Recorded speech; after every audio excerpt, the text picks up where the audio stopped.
Coucou, bonjour tout le monde. J'espère que vous allez bien. Par la grâce de Dieu, je vais bien. Aujourd'hui, nous allons causer entre femmes.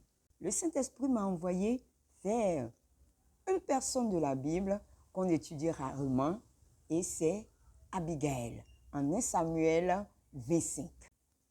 Alors, nous allons faire ressortir tous les caractères d'Abigail qui peuvent nous booster et nous permettre d'être de bonnes femmes. On y va. D'abord, de par son nom, Abigail signifie « ma joie est en Dieu ». Elle était mariée à un homme qui s'appelait Nabal. La Bible dit que cet homme était méchant et dur et son nom signifiait « fou ». La Bible parle également d'Abigail comme d'une femme de bon sens. Ils ont vécu du temps de David. Pendant ce temps, David n'était pas encore roi d'Israël, mais il avait une armée à charge avec laquelle il menait des guerres pour Israël. Et c'est comme ça qu'il est allé il a envoyé des gens vers Nabal pour lui demander de l'aide pour son armée. Nabal a rudoyé les gens de David et les a renvoyés. C'est ainsi que David a décidé de tuer toute la maison de Nabal. Mais Dieu sachant faire les choses, il a envoyé un des serviteurs de Nabal dire à Abigail, sa femme, ce qui s'était passé. Cet homme a expliqué à Abigail, sa maîtresse, comment les gens de David ont été bons pour eux et puis comment son mari les a rudoyés et les a renvoyés sans rien leur donner. Cette histoire se trouve dans le livre de Samuel, 1 Samuel 25. Tout le livre de 1 Samuel 25. Vous pouvez lire tout le livre pour vous faire une idée de l'histoire d'Abigail. À partir de là, nous allons voir pourquoi la Bible l'appelait femme de bon sens. La Bible dit que dès que son serviteur a parlé, elle a pris 200 pains, 200 autres de vin, 5 pièces de bétail apprêtées, du raisin, des figues, et les a mis sur des ânes, et elle est allée à la rencontre de David. La Bible dit que Abigail était une femme de bon sens. Et en tant que femme de bon sens, elle savait prendre les bonnes décisions très rapidement. Quand nous lisons en 1 Samuel 25, verset 13, on sait que David avait déjà arrêté de venir massacrer toute la famille. Mais cette femme a pris rapidement la bonne décision en rassemblant des affaires et en allant à la rencontre de David. Ça, c'est son premier caractère en tant que femme de bon sens. Il faut remarquer que c'est à cause de son bon sens que le serviteur de son mari est venu vers elle. Il savait que dans les situations dures et compliquées, cette femme a toujours fait preuve de bon sens, comme le dit la Bible. Et son bon sens faisait qu'elle était facile à approcher. On pouvait lui expliquer des problèmes compliqués auxquels elle pouvait trouver des solutions. Quelquefois, quand dans le foyer, l'homme joue au fou, la femme a tendance à dire, il n'a pas dit qu'il est fou, moi je suis plus folle que lui. Et elle se met à agir, à faire même peut-être pire que son mari. Non, oubliant que la stabilité de la maison repose sur la femme. Si ton mari est fou comme Nabal, sois une femme de bon sens comme Abigail.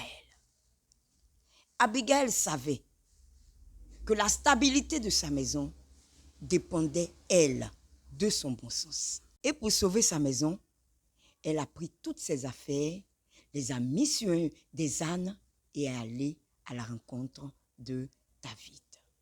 La Bible dit que dès qu'elle a vu David, elle est descendue de son âne, elle s'est jetée à terre, face contre terre devant David, et a dit à David, « Seigneur, c'est à moi la faute.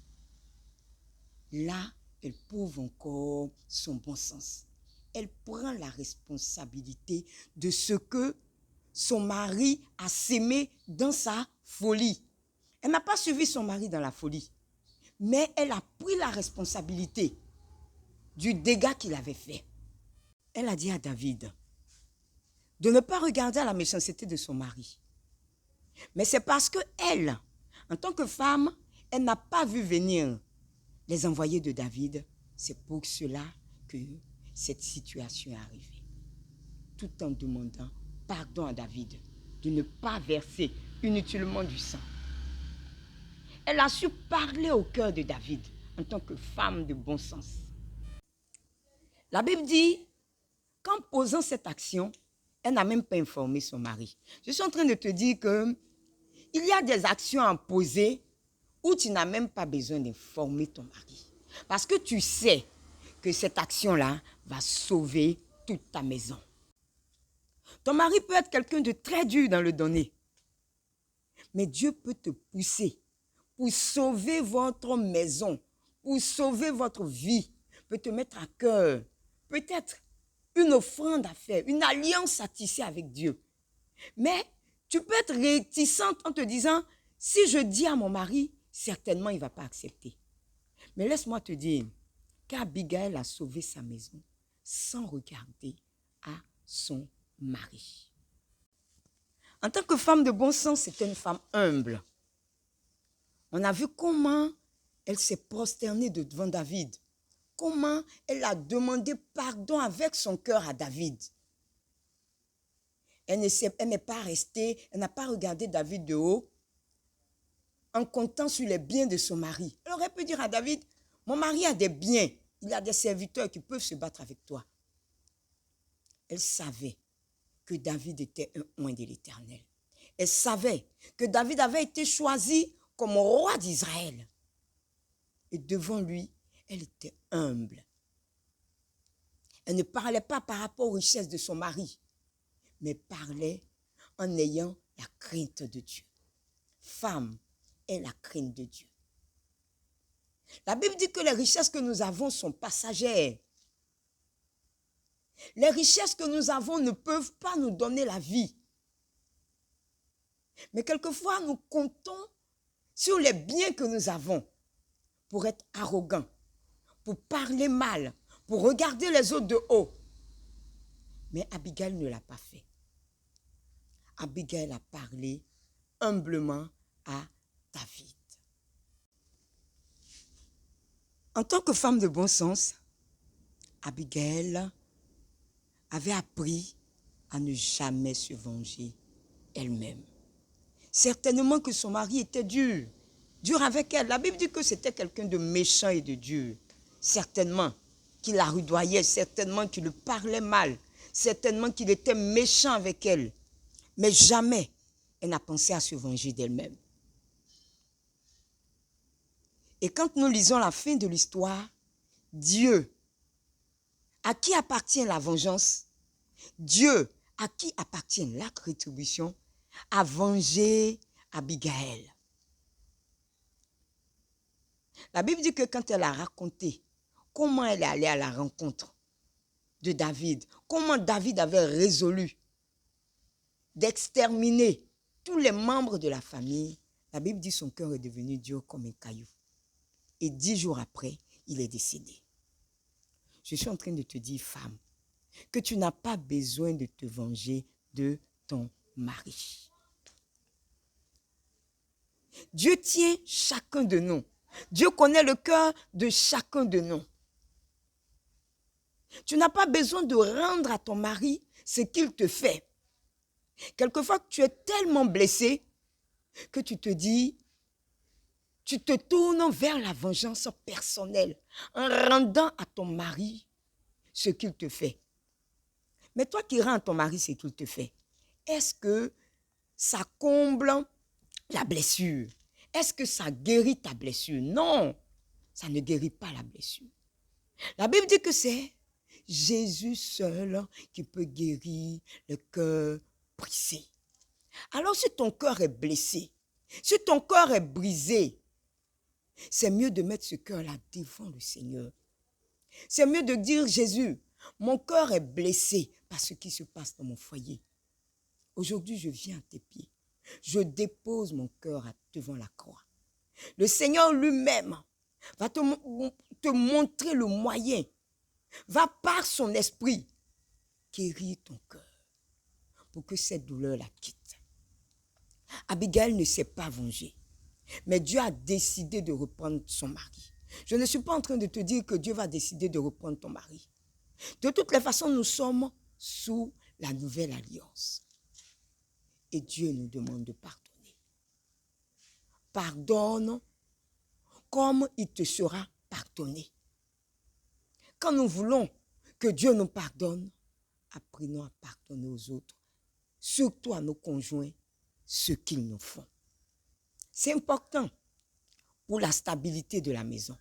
Imagine une maison où monsieur blesse madame, madame rend à monsieur. Et les enfants, comment seront-ils? Quel modèle auront-ils? Quelle vie auront-ils? Apprends à ne pas te venger. Apprends à regarder au Seigneur. Apprends à pardonner, même si c'est difficile, ce que ton mari te fait. Christ ne nous a-t-il pas pardonné? Nous avons fait dans le monde des choses difficiles. Quelquefois même arracher le mari ou bien le copain des autres. Mais Dieu nous a pardonné. Pense certainement à ce qui t'est arrivé quand tu étais dans le monde. Pense certainement à ce que tu as pu faire. Et apprends à pardonner et à avancer. D'ailleurs, même le manque de pardon t'empêche d'avancer. Ça te fait rester sur place. L'amertume d'un cœur t'empêche d'aller de l'avant. Tu es concentré sur une seule chose. Tu ne vis que par rapport à une seule chose. Quand tu te réveilles le matin, comment faire pour que cela fasse mal à ton mari, à cette personne qui t'a blessé?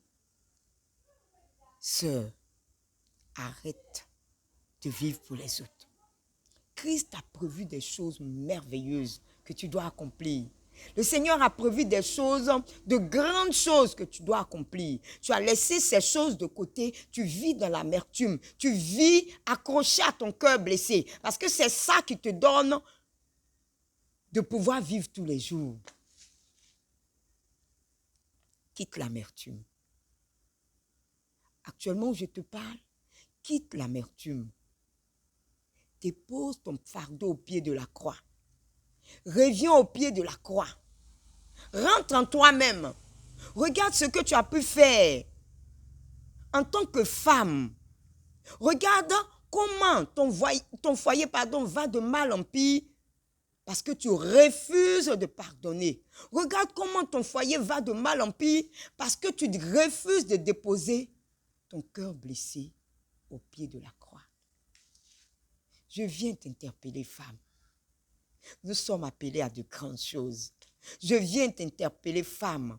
Christ a prévu des choses merveilleuses pour toi.